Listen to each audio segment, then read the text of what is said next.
Hey everybody, how the hell you doing? This is a sexy audience right now.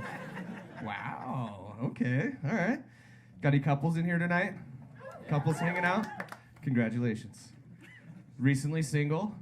It was weird. It's the weirdest thing. This girl broke up with me for the strangest reason. She broke up with me because I gag when I try to swallow candy. Granted, Candy is my dog's name, but what a bitch, right? She didn't like that at all.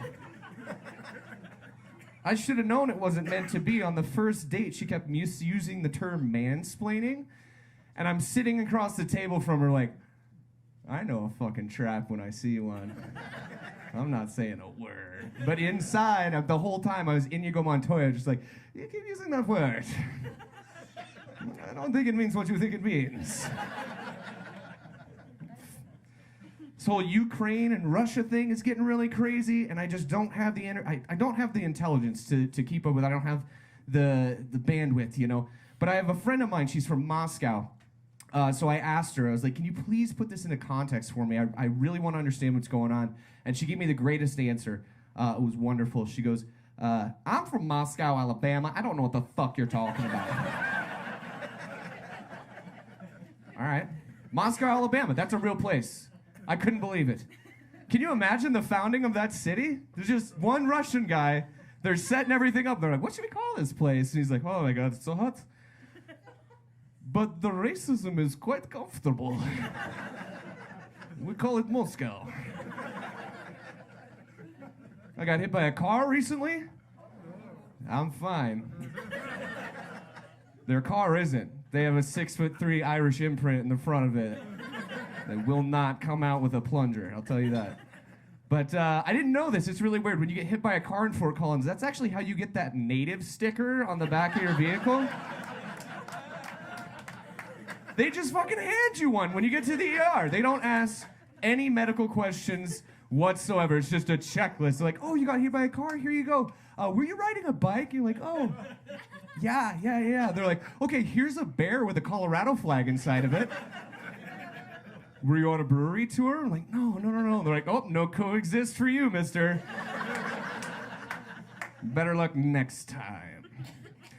I had just gotten back from vacation when I got hit by that car. I went to Alaska. I did 12 days on the Kenai River. It was amazing. And I learned so much on that trip. It was beautiful. And one thing that I didn't know is Alaska has the most effective birth control of anywhere in the world. Anywhere. It's the fact that for 6 months out of the year, the sun never sets. So you can walk out of a bar at 2 in the morning and see the absolute goblin you've been pumping shots into all night. You just step out and you're like, oh no. God, I played pina coladas way too many times. You have a great night. I'm gonna go. I'm gonna get out of here. Before I went, I kept telling people I was going to Alaska. I told a lot of people. I was really excited for the trip, and they kept telling me the same fucking thing. Everybody kept being like, oh, don't get eaten by a bear. I'll fucking try. It's not like an option when you get off of the plane to be like, can I get the package where I get digested by a bear? No. It started to piss me off because so many people said it. So I was thinking about it, and I was like, I kind of want to get eaten by a bear. Like nothing arterial or major, you know, like a finger or an ear to get digested by a bear so I can come back to Colorado and rub it in their face. And I figured it out, guys. I had a lumberjack toss my salad. No, I got eaten by that bear. Oh my God. And I came away with from that experience with 2 really useful pieces of information. First off, there is nothing that $30 will not get you in an Anchorage parking lot. You just hold it in the air and they come running. The other thing I learned is that scene from The Revenant with Leo is eerily accurate. It's crazy. I'm just getting tossed around the room, knocking over Molsons and jelly and stuff. It was life-changing. Difference, though, I don't know if this happened to him, but I don't think Leo came like a fire hydrant after that. You guys have been fantastic. Thank you so much. Have a wonderful night.